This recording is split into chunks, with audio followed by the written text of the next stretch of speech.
actually really befuddled by why he did that. The optics were terrible, meaning all of our top military brass are all in one place, and we spent $6 million to get them there.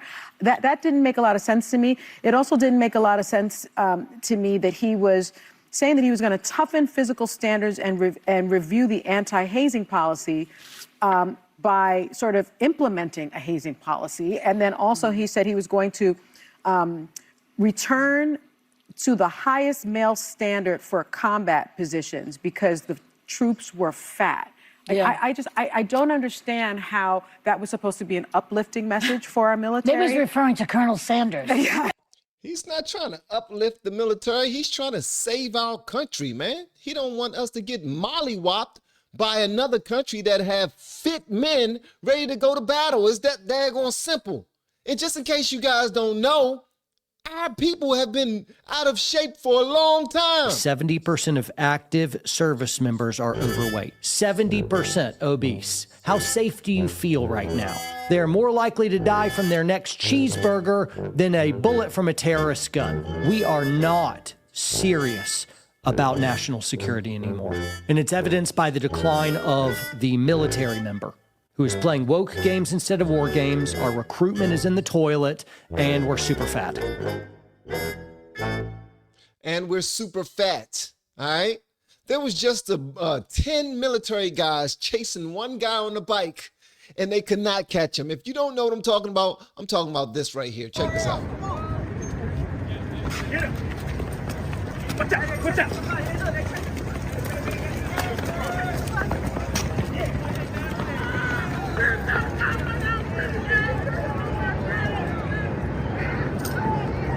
Left with their ding-a-ling in their hands. They could do nothing. It's like, what the holy world? If you want to compare anything, go ahead and look up videos of how Korea's army look, or how Russia's army look, or how China's army look, or their military look, and see how fit they are. See the fact that they don't have a whole bunch of transgenders alongside of them. They don't have a whole bunch of fat people alongside of them. And I ain't got no issue against people who are rotund, because I've been trying to be that way my entire life. My father just blessed me or cursed me with being skinny. That's who I am. But here's P. Hegseth right now, the Secretary of War. Y'all let me know if y'all get offended, because I was not. I actually felt good by his message. That's just me, though. I want my son serving alongside troops who are out of shape, or in combat unit with females who can't meet the same combat arms physical standards as men, or troops who are not fully proficient on their assigned weapons, platform, or task, or under a leader who was the first, but not the best. Standards must be uniform, gender neutral, and high. If not, they're not standards. They're just suggestions. Suggestions that get our sons and daughters killed. When it comes to combat arms units, and there are many different stripes across our joint force, the era of politically correct, overly sensitive, don't hurt anyone's feelings leadership ends right now. At every level, either you can meet the standard, either you can do the job, either you are disciplined, fit, and trained, or you are out. And that's why today, at my direction, and this is the first of 10 Department of War directives that are arriving at your commands as we speak and in your inbox. Today, at my direction, each service will ensure that every requirement for every combat MOS, for every designated combat arms position, returns to the highest male standard only. Because this job is life or death. Standards must be met. And not just met, at every level we should seek to exceed the standard, to push the envelope, to compete. It's common sense and core to who we are and what we do. It should be in our DNA. Today, at my direction, we are also adding a combat field test for combat arms units that must be executable in any environment at any time and with combat equipment. These tests, they'll look familiar. They'll resemble the Army Expert Physical Fitness Assessment or the Marine Corps Combat Fitness Test. I'm also directing that warfighters in combat jobs execute their service fitness test at a gender-neutral, age-normed male standard scored above 70%. It all starts with physical fitness and appearance. If the Secretary of War can do regular, hard PT, so can every member of our joint force. I like that. That's not do as I say, not as I do. That's do as I do. Do as I do and as I say. Do as I say and as I do. I'm out here putting in the work. Y'all should be out here putting in the work. I got to depend on you to have my 6. I want you to be in shape. I want you to be ready. I want you to be top tier. When we say that we got the best military in the world, when I say that, I want to mean it and I don't want to lie. Because I am a Christian. I'm a man of God. And I believe that what I say out of my mouth matters. Simple and plain. Frankly, it's tiring to look out at combat formations, or really any formation, and see fat troops. Likewise, it's completely unacceptable to see fat generals and admirals in the halls of the Pentagon and leading commands around the country and the world. It's a bad look. It is bad, and it's not who we are.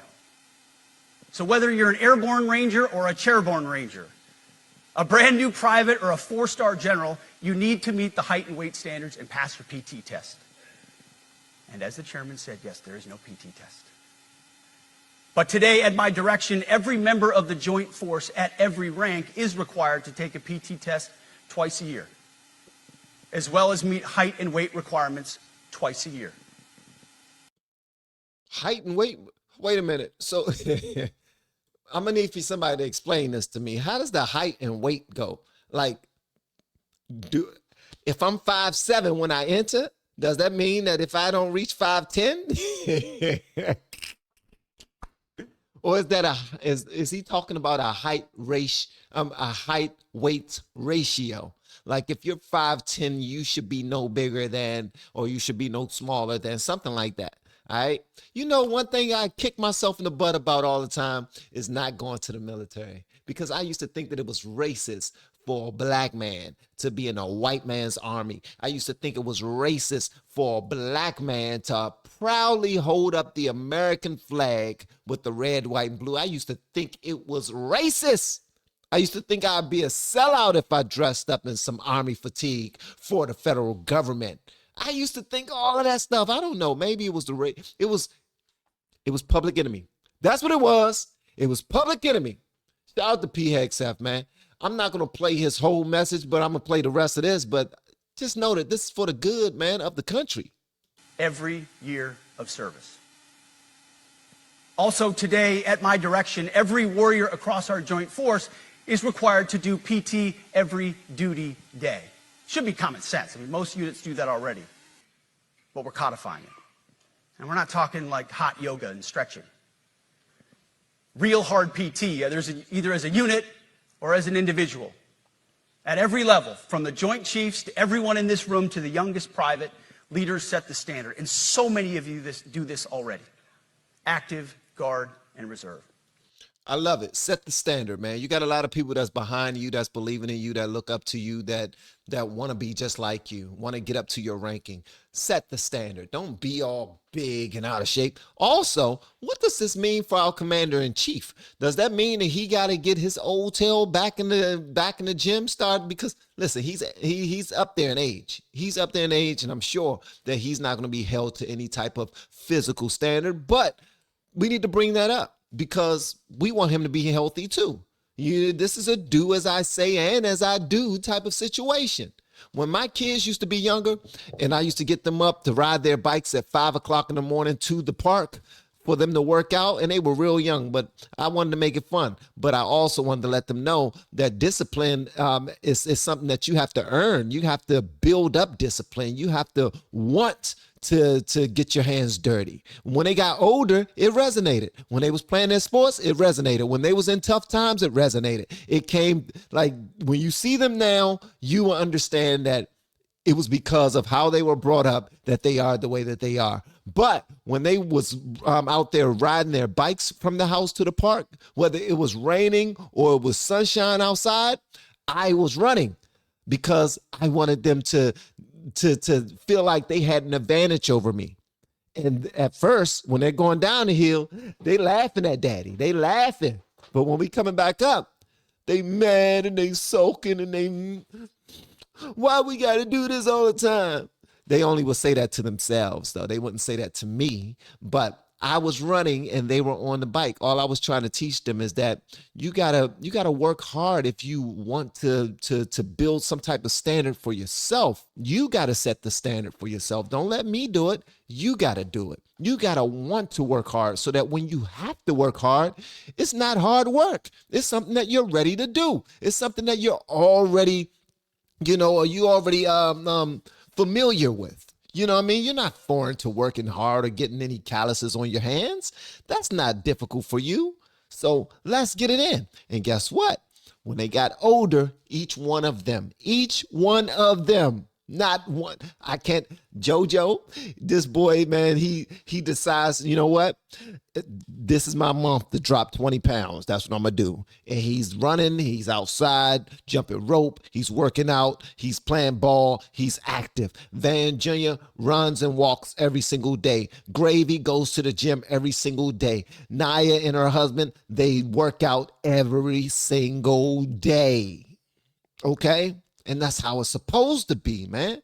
Our military is supposed to be built forward, tough, and ready to take down other militaries. And if they can't, we got to stop watching the movies and only think that everybody is the leading character, is built like a daggone, you know what I mean? Everybody's not built like that.